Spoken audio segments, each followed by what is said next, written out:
మీకోసం ఎందుకు కొట్లాడతారు వాళ్ళు? లీడర్ గా మిమ్మల్ని జైల్లో వేస్తారు అనుకుందాం, ఓకే? మిమ్మల్ని జైల్లో వేస్తే 100 మంది వచ్చి కొట్లాడాలి జైలు బయట అంటే మీకు ఉండాలి కదా వాళ్ళు.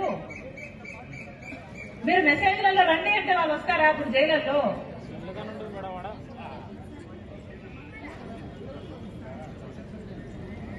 అన్నా ఇది ఓకేనా? 3 నెలలు టైం ఇద్దాం, అందరినీ కార్యకర్తలు అందరినీ కలుపుకోవాలి. ఏ కార్యక్రమం చేశారు, ఎంతమందితో చేశారు? ఇప్పుడు నేను సిటీలోనే ఉన్నా, ఐఎమ్ నాట్ ఎనీవేర్. కర్నూలు జిల్లాలో ఎక్కువ కావడం వల్ల ఇవన్నీ ప్రాబ్లమ్స్ వస్తున్నాయి. This is the main reason. ప్రస్తుతానికి కర్నూలు కాంగ్రెస్ ఆఫీస్ లో కావాలంటే మీరు ఇక్కడున్న చాలా మందిని అడగచ్చు.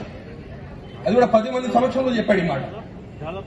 ఈ రోజు నేను మాట్లాడుతుంటే నాకు థ్రెటన్ చేస్తున్నాడు. నీకు అంత దమ్ముందా అంటున్నాడు మీ ముందంటే ఆన్ రికార్డ్. ఇక్కడ వెనుక ఉన్న వాళ్ళకి అన్నాడు మీరు మొత్తం ఏ పనులు చూసుకున్నాను మేడం. ఈ రోజు మార్నింగ్ కూడా బ్యానర్ సరిగా లేదని చెప్తే ఇమ్మీడియట్ గా తీసి అక్కడ పడేసి మళ్ళీ కొత్త బ్యానర్ కట్టించినాను. వచ్చి విమర్శలు చేయడమే తప్పితే ఒక్కరన్నా సాయం చేశాడు ఇక్కడ ఉన్న వాళ్ళని అడగండి మేడం. ఒక్కరంటే ఒక్కరు.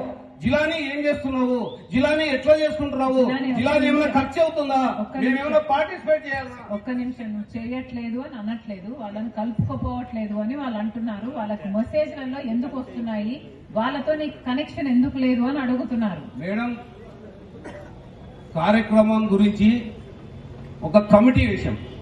కమిటీలో 12 మందిని ఇంక్లూడ్ చేశాం. ఫుడ్ ఎవరు చూసుకోవాలి, కార్యక్రమం స్టేజ్ ఏర్పాట్లు ఎవరు చూసుకోవాలి, హోటల్ కలుపుకోపోవట్లేదు అంటున్నారు వాళ్ళు. వాళ్ళతో నీకు కనెక్షన్ లేకపోవడం తప్పు కదా అంటున్నా నేను. మేడం ప్రతి కార్యక్రమం మాట్లాడిన తర్వాత మాట్లాడు, ఆయన మాట్లాడిన తర్వాత మాట్లాడు. లేదంటే 3 నెలల తర్వాత జిల్లాని కోఆర్డినేటర్ గా ఉండడు. కాబట్టి ఎవరెవరైతే మేము కాంగ్రెస్ పార్టీ కార్యకర్తలము అని అన్న ప్రతి ఒక్కరిని మీరు కమిటీలో అకామిడేట్ చేయాల్సిందే. ప్రతి ఒక్కరితో మీకు ఒక కనెక్షన్ ఉండాల్సిందే. అసలు లీడర్ అన్న వాడు వెనకాల 10 మంది లేకపోతే లీడర్ ఎట్లా అవుతాడు? లీడర్ అన్న వాడికి